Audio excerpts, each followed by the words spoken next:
Brazil, the largest country in Latin America, never ceases to amaze us with some of its metropolis. Their richness and infrastructures resembles the ones we can find in the most developed countries in the world. The Brazilian state, Sao Paulo, is bigger than 178 countries of the world. 21% of Brazilians live there, 40 million inhabitants in all. There are approximately 20 million inhabitants in the metropolitan area of Sao Paulo, which is the biggest city in Brazil.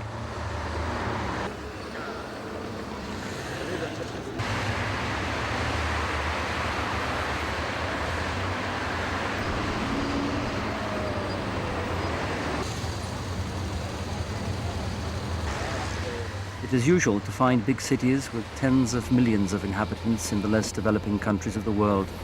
This has been happening since the 50s. This phenomenon, known as macrocephalia, is not considered a sign of wealth. It is the consequence of wrong planning in both social and economic aspects. This phenomenon does not take into account the well-being of most people or the steady development of every region in the country. Population explosion and uncontrolled interior migrations are some of the characteristic results. A cidade de São Paulo é sem dúvida a capital cultural. Undoubtedly, Sao Paulo is the cultural and financial capital city in Brazil. That is why thousands of immigrants from different parts in Brazil have always felt attracted. People from other Latin American countries have also emigrated. Unfortunately, the city does not have a suitable infrastructure to accommodate every immigrant.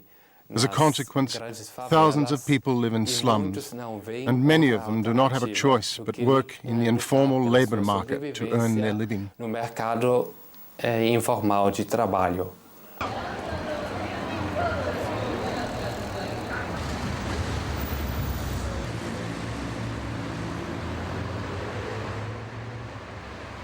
During the day, the great quantity of people marginalized from progress is hardly noticeable in this big and thriving city.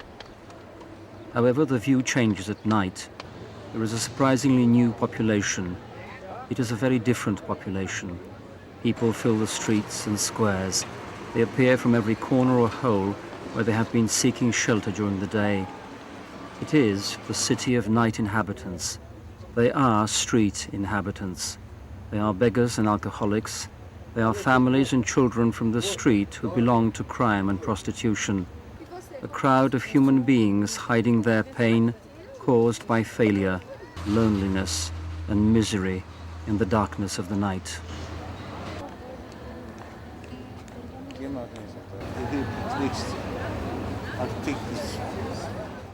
E a igreja, nessas condições, é especialmente chamada. Under these circumstances, the church is especially asked to be near the people who have lost their social, cultural, and religious roots. It has the mission to give a sense of dignity back to those who live in poverty. Thanks to God, the church does not only count on priests or nuns alone.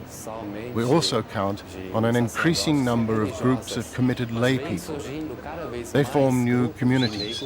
They organize new movements.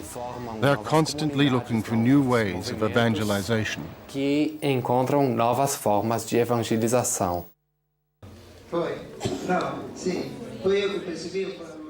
The Alliance of Mercy Association was created by two Italian priests in 2000. They are Father Enrico Porcu and Father Antonello Cadeddu. These priests and a group of lay people felt the need to create a work which would help them take the word of God to this oppressive reality of urban problems. That is why they have chosen to rescue people's human, moral, cultural, and especially spiritual dignity.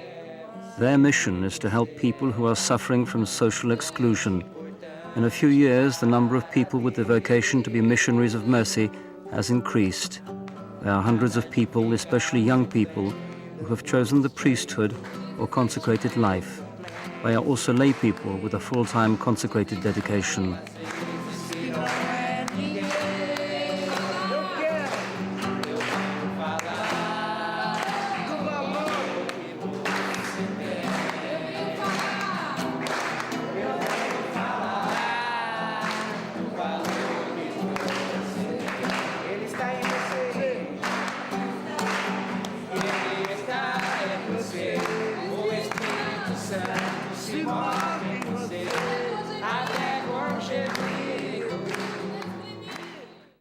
Here in Sao Paulo, as in every big metropolis, we have many people who are seized and trapped by alcohol, drugs, or delinquency.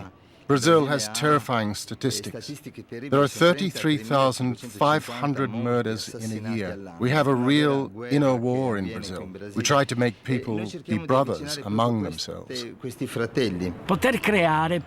We want to create, to build a bridge of mercy for these poor people. Materially rich people, people with money, power, infrastructures, factories or companies, can reach poor people using this bridge. They can help the poor, and they can also learn together. At the same time, poor, marginalized, suffering people from the streets and slums can be rich. They possess such a beautiful and strong richness in themselves that they can offer their richness to their neighbors.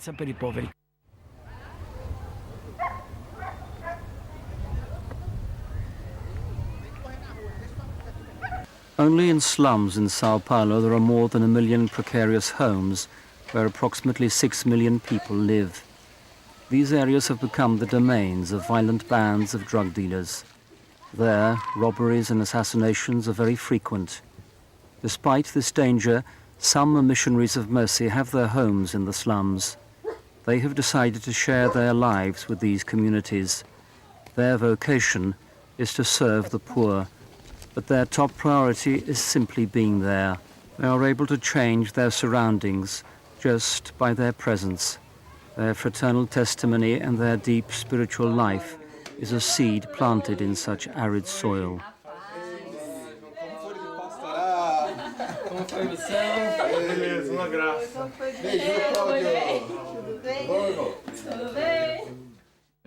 We have verified how these young people have stopped using weapons and have opted for other arms, such as the Bible or the Rosary.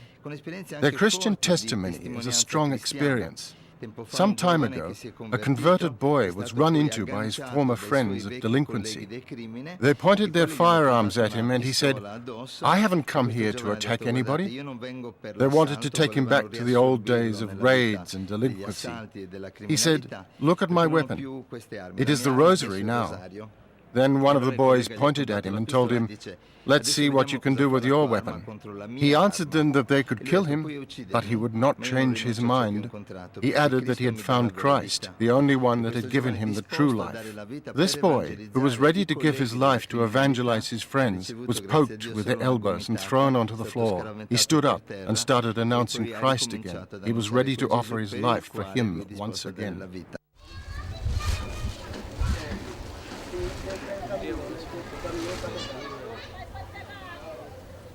Missionaries of mercy are not afraid of going to or even living in these marginalized, dangerous neighborhoods governed by drug trafficking.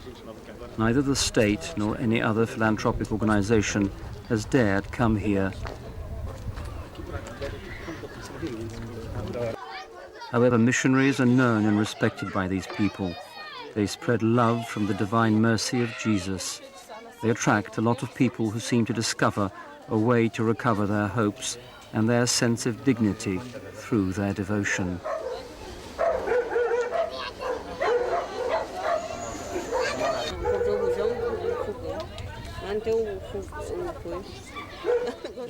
There was a big emptiness inside me. I was looking for something to fill my life, and I did not know what I was lacking. I found the community 2 years ago. I'm studying my first year of evangelization studies. These studies will help me know if I'm prepared for the priesthood, for marriage, or for being a consecrated layperson. I've been trying to listen to God's calling for a year. I got used to listening to Him more often. I feel motivated, and it makes me remain in the community. I don't care about the suffering or sacrifices we make. After all, our life is a life of sacrifices. But we're very happy to take Jesus to the poor. When we are with them, they are happy. We also fulfill ourselves through them. Today, my real happiness is to be able to fulfill myself, but not through myself or through my actions. I want to fulfill myself through the poor, who feel happy with our presence. No doubt people from the streets are a surprise. A whole city of marginalized people live at night, and God's mercy should reach them and protect them.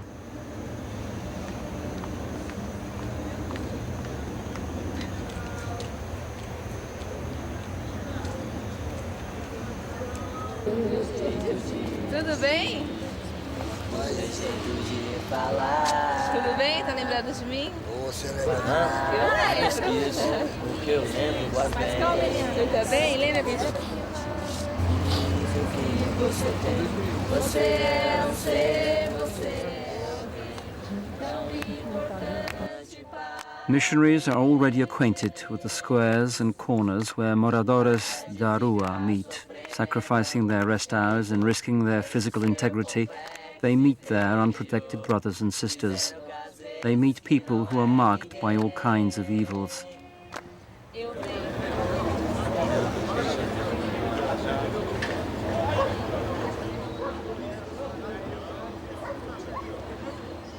Unlike other regions, food is not a problem in Sao Paulo at night.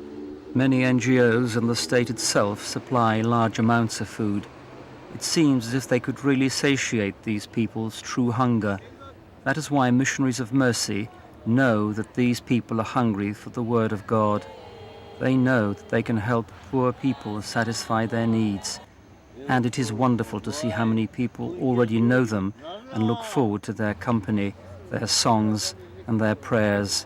Among the members of the Alliance of Mercy, there are people who have been wholly rescued from the evils that used to tie them to life on the streets. We would like to bring the discovery of the living experience of mercy to the whole world.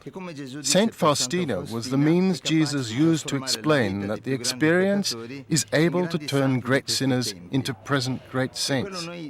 We always try hard to do this work as a young and living church. The Pope has always asked the Church to move in search of constantly new ways of evangelization. Generally, we as priests are waiting for people to come to church. We do not go out as Jesus. We are not the good shepherd who is ready to give his life for the lost sheep and leaves the other 99 in the corral. Nowadays, the church is going through the opposite situation because we have one sheep at church and the other 99 are lost. Very often we feel as priests the need of discovering new ways of searching those sheep who have lost their way. Zaqueu pequeno, como anão, queria ver Jesus. Subiu por uma árvore então para ver Jesus passar. O Salvador passando viu e olhando assim falou: Zaqueu, desce daí, pois em sua casa vou pousar. Pois em sua casa vou pousar. Pois em sua casa vou pousar. Zaqueu pequeno, como anão, queria ver Jesus. Subiu por uma árvore então para ver Jesus passar. O Salvador passando viu e olhando assim falou: Zaqueu, desce daí, pois em sua casa vou pousar. Pois em sua casa vou pousar. Pois em sua casa vou pousar.